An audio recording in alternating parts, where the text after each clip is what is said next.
Good morning students, welcome to the video 4। यहाँ पर हम टाइप्स ऑफ केमिकल रिएक्शन को आगे बढ़ाने वाले हैं और हमारा जो नेक्स्ट टॉपिक है वो डीकम्पोजिशन रिएक्शन है। जो हमारी डीकम्पोजिशन रिएक्शंस होती हैं वो बेसिकली कॉम्बिनेशन रिएक्शन का जस्ट अपोजिट होता है। जो कॉम्बिनेशन रिएक्शंस होती हैं उसके अंदर दो या दो से ज़्यादा रिएक्टेंट मिलकर एक सिंगल प्रोडक्ट बनाते हैं, लेकिन जो डीकम्पोजिशन रिएक्शन होती है उसके अंदर एक सिंगल रिएक्टेंट जो है वो दो या दो से ज़्यादा प्रोडक्ट में डीकम्पोज हो जाता है।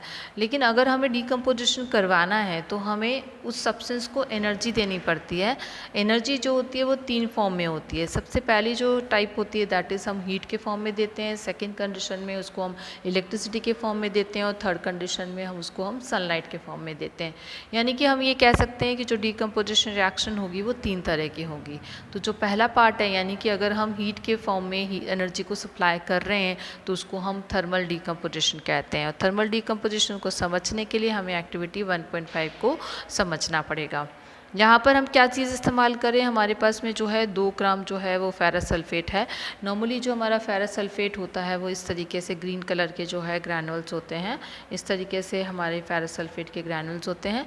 उसके बाद हम लोग क्या करेंगे कि इसको जो ग्रैनुल्स हैं उसको हम बॉइलिंग ट्यूब में या टेस्ट ट्यूब में लेकर उसको पानी में टेस्ट ट्यूब में उसको ले लेंगे और हमें इसको बॉइलिंग ट्यूब को जो है वो बंसन बर्नर के ऊपर जो है वो गर्म करना पड़ेगा। लेकिन यहाँ पर आप ये ध्यान रखें कि जब हम फेरस सल्फेट के क्रिस्टल्स को गर्म करते हैं तो उसके अंदर से जो है वो फ्यूम्स निकलते हैं। तो जो फ्यूम्स है वो डायरेक्टली हमारे फेस को हिट ना करें, इसलिए इसको थोड़ा सा क्या किया जाता है, जो बॉइलिंग ट्यूब होती है उसको ऐसे स्ट्रेट नहीं रखकर थोड़ा सा टिल्टेड पोजीशन में हम रखते हैं। उसके बाद जब हमें इसको कुछ देर के लिए गर्म करने के बाद में जब हम इसके कलर को ऑब्ज़र्व करेंगे तो हम देखते हैं कि जो फेरस सल्फेट का जो हमने जस्ट देखा था कि जो हमारा फेरस सल्फेट होता है वो ग्रीन कलर का है, तो उसका जो ग्रीन कलर है वो चेंज हो गया। इसके अलावा हमें जो है कुछ स्मेल भी आती है उस रिएक्शन के अंदर। तो वो जो स्मेल आने का क्या रीज़न है, इसमें हम ये देखते हैं कि जो फेरस सल्फेट क्रिस्टल्स होते हैं उसको जब हम गर्म करते हैं तो फेरिक ऑक्साइड में और उसके साथ में दो गैसेस रिलीज़ होती हैं। एक SO2 होता है, दूसरा SO3 होता है। जो SO2 और SO3 होती है उसकी एक कैरेक्टरिस्टिक्स ऑर्डर होती है जो कि हम फील कर सकते हैं। तो हमें यहाँ पर ये समझना है कि in this reaction we can observe that the single reactant कौन है, फेरस सल्फेट, जो कि वो ब्रेक डाउन हो गया और उसने सिंपल प्रोडक्ट्स बनाए थे। This is a decomposition reaction. जो फेरस सल्फेट क्रिस्टल होता है उसका फॉर्मूला होता है FeSO4। फेरस सल्फेट को हम बोलते हैं FeSO4.7H2O, ठीक है। और यहाँ पर आपको ये ध्यान रखना है कि जो हमने 7H2O का यूज़ किया है वो वाटर ऑफ क्रिस्टलाइजेशन है। सो वो डीकम्पोज होकर क्या क्या बना रहे हैं, सबसे पहला प्रोडक्ट जो उसने बनाया वो फेरिक ऑक्साइड बनाया है, उसके बाद में उसने सल्फर डाइऑक्साइड बनाई है, उसके बाद उसने सल्फर ट्राइऑक्साइड बनाई है। सो जो फेरिक ऑक्साइड होता है वो सॉलिड फॉर्म में होता है, जैसे हमने इससे पहले डिस्कस किया था। अगर कोई भी सब्सटेंस सॉलिड फॉर्म में होगा तो हम उसकी फिजिकल स्टेट को बताने के लिए स्मॉल s का इस्तेमाल करेंगे और उसको ब्रैकेट में इंक्लूज कर दिया जाता है। सो डीकम्पोजिशन अब हमारे पास में सेकंड जो टाइप है, मतलब एक्चुअली हम इसी थर्मल डीकम्पोजिशन को ही थोड़ा सा और डिटेल में पढ़ने वाले हैं। और अभी हमने क्या किया है, अभी हम लोग जो है कैल्शियम कार्बोनेट, हम लोग क्या कर रहे हैं, कैल्शियम कार्बोनेट ले रहे हैं। कैल्शियम कार्बोनेट का फॉर्मूला होता है CaCO3। ये भी सॉलिड सब्सटेंस होता है, इसको भी हमें गर्म करना है क्योंकि हम डीकम्पोजिशन रिएक्शंस पढ़ रहे हैं। जब हम इसको गर्म करते हैं तो कैल्शियम ऑक्साइड और कार्बन डाइऑक्साइड बनता है। कैल्शियम ऑक्साइड जो होता है वो सॉलिड फॉर्म में होता है, जो कार्बन डाइऑक्साइड होती है वो गैसेस फॉर्म में होती है। एंड दूसरी इंपॉर्टेंट चीज़, इससे पहले हम पढ़ चुके हैं कि जो कैल्शियम ऑक्साइड होता है इसको क्विकलाइम के नाम से भी जाना जाता है। So this is the second example of thermal decomposition. इसके अलावा इन्होंने हमको जो है एक और रिएक्शन समझाने की कोशिश करी है। इसमें जो हम रिएक्टेंट ले रहे हैं वो 2 ग्राम लेड नाइट्रेट पाउडर है। इसको भी हमें क्या करना है, बॉइलिंग ट्यूब में इस तरीके से लेना होता है और बंसन बर्नर की मदद से हम लोग क्या करते हैं, इसको गर्म करते हैं। और बेसिकली जब हम बॉइलिंग ट्यूब का इस्तेमाल करते हैं तो उसके लिए हमें टोंग्स का इस्तेमाल करना पड़ता है। पेयर ऑफ टोंग्स होती है जिससे हम इसको क्या करते हैं, पकड़ते हैं, ताकि जो हमारी जो हाथ है वो किसी तरह का कोई भी नुकसान ना पहुँचे। सो इसके साथ में हम ये देखते हैं कि यहाँ पर आपको ध्यान रखना है कि जब आपने लेड नाइट्रेट को गर्म किया तो उसके अंदर ब्राउन फ्यूम्स निकल रहे हैं, मतलब ब्राउन कलर का धुआं निकलता है। वो किस वजह से होता है, इसके लिए हम इस रिएक्शन को थोड़ा डिटेल में डिस्कस करेंगे। तो ये जो लेड नाइट्रेट का फॉर्मूला होता है वो PbNO3 ट्वाइस होता है, ये सॉलिड फॉर्म में होता है। जब हम इसको गर्म करते हैं तो लेड ऑक्साइड PbO बनता है। इसके अलावा जो है नाइट्रोजन डाइऑक्साइड बनती है जिसको हम NO2 कहते हैं। तो जो ब्राउन कलर के हमें फ्यूम्स नज़र आते हैं वो NO2 नाइट्रोजन डाइऑक्साइड की वजह से होते हैं। तो हमने थर्मल डीकम्पोजिशन को, जैसे हमने बोला कि डीकम्पोजिशन रिएक्शन के लिए हमें हीट प्रोवाइड करनी पड़ती है, और अगर हम इसको हीट प्रोवाइड करते हैं तो उसको हम थर्मल डीकम्पोजिशन रिएक्शन कहते हैं।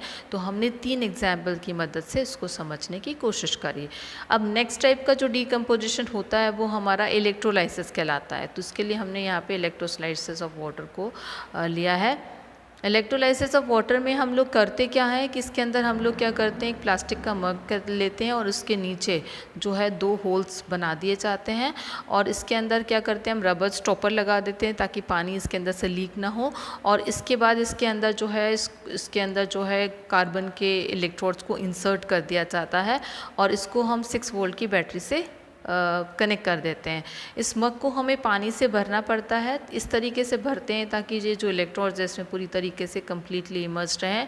और इसके साथ में थोड़ा सा हमें क्या करना पड़ता है, सल्फ्यूरिक एसिड भी हमें ऐड करना पड़ता है, क्योंकि सल्फ्यूरिक एसिड क्या करेगा, जो हम इलेक्ट्रिसिटी आयंस प्रोड्यूस करेगा, तो उससे हमारी इलेक्ट्रिसिटी का फ्लो जो है वो फास्ट हो जाएगा।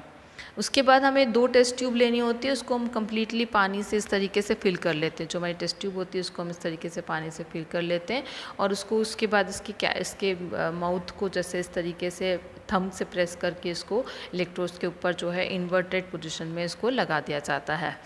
अब जैसे हम स्विच ऑन करेंगे तो जो है इसके अंदर करंट जो है वो पास होना शुरू हो जाती है, और इस पूरे सेटअप को कुछ देर के लिए अनडिस्टर्ब छोड़ देना चाहिए।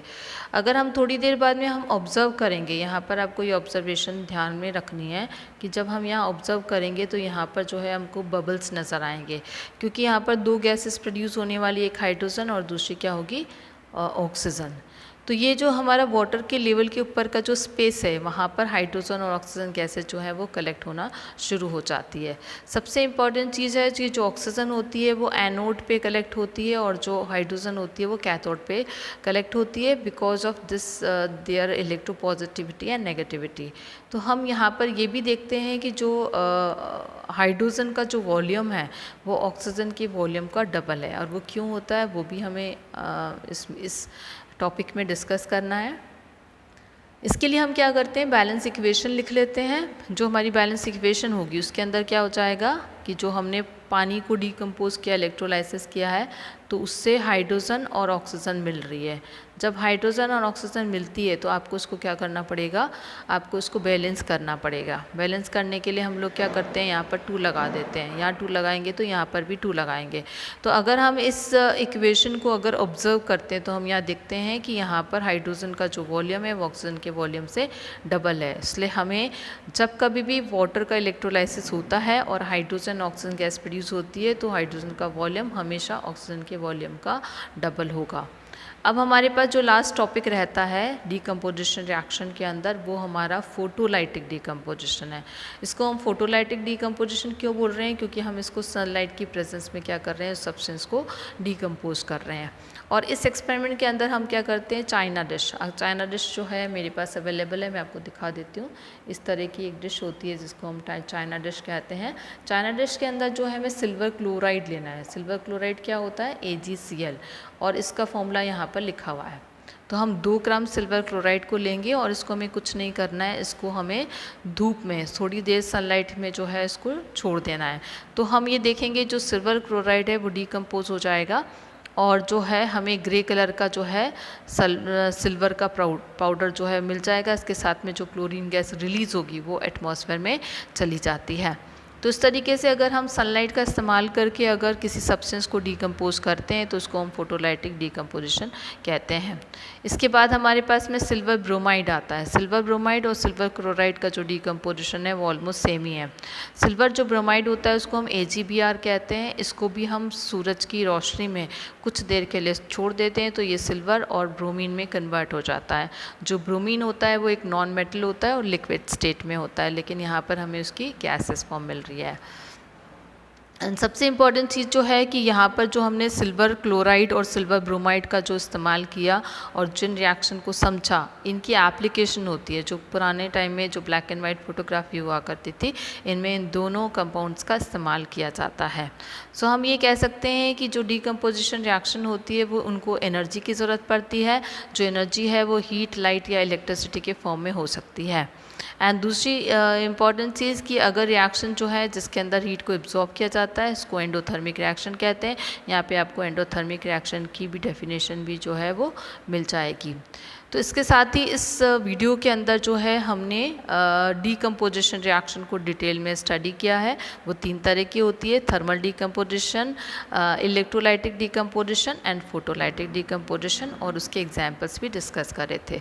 तो जो हमारा नेक्स्ट टॉपिक होगा उसके अंदर हम लोग जो है डिस्प्लेसमेंट रिएक्शन डिस्कस करने वाले हैं, जिसमें सिंगल डिस्प्लेसमेंट और डबल डिस्प्लेसमेंट रिएक्शन दोनों को ही इंक्लूड किया जाएगा।